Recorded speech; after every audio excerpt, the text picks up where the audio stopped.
राज्यातील 29 महानगरपालिकांचे निवडणूक निकाल मागील आठवड्यात जाहीर झाले।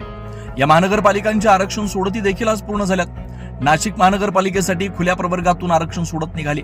नाशिक महानगरपालिका 72 जागा मिळवत भाजपने महानगरपालिकेवर आपलं वर्चस्व कायम ठेवल्याचं पाहायला मिळतंय। राज्याचे जलसंपदा व आपत्ती व्यवस्थापन मंत्री गिरीश महाजन हे आज नाशिक दौऱ्यावर आले। यावेळी त्यांनी माध्यमांशी संवाद साधताना राज्यभरात सगळीकडे भाजपचे उमेदवार निवडून आलेत। निवडणुका झालेल्या सर्व महानगरपालिकांमध्ये महापौर पदासाठी स्पर्धा सुरू आहे। मात्र नाशिकला तर खुला प्रवर्ग असल्यामुळे आम्ही चांगला उमेदवार देऊ, त्यामध्ये महिला असू शकते किंवा पुरुष कोणी असू शकतो असं सांगितलं।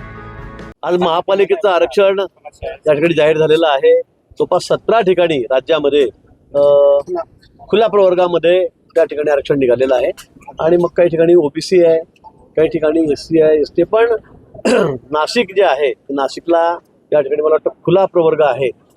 जळगावला उत्तर महाराष्ट्रामध्ये ओबीसी आहे। आता ओबीसी महिला का जनरल आहे या बाबतीत अजून थोडं वेगळ्या ठिकाणी वेगळ्या बातम्या येत आहेत आणि धुळ्याला सुद्धा ओपन आहे। पण महाराष्ट्रामध्ये 17 ठिकाणी जवळपास ओपनच्या जागा निघालेल्या आहेत।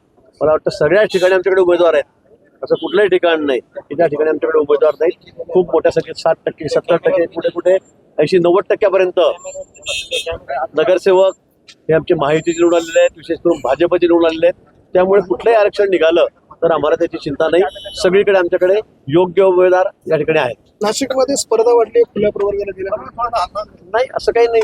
स्पर्धा सगळ्याच ठिकाणी असते। ओबीसी मध्ये आमच्याकडे भरपूर लोक आहेत, असं कुठलंही नाही आहे। पण मला असं वाटतं की ओबीसी निघाल्यामुळे मोठा वर्ग हा जनरल मध्ये असतो, खुल्या प्रवर्गामध्ये असतो।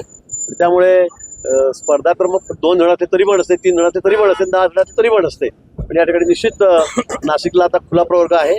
चांगला उमेदवार, चांगला महापौर आम्ही नाशिकांना देऊ। क्रायटेरिया काय असणार आहे? क्रायटेरिया काय असणार आहे नाशिकचा महापौर निवडताना? चांगला उमेदवार, चांगला योग्य नगरसेवक जो असेल त्याला आम्ही त्या ठिकाणी।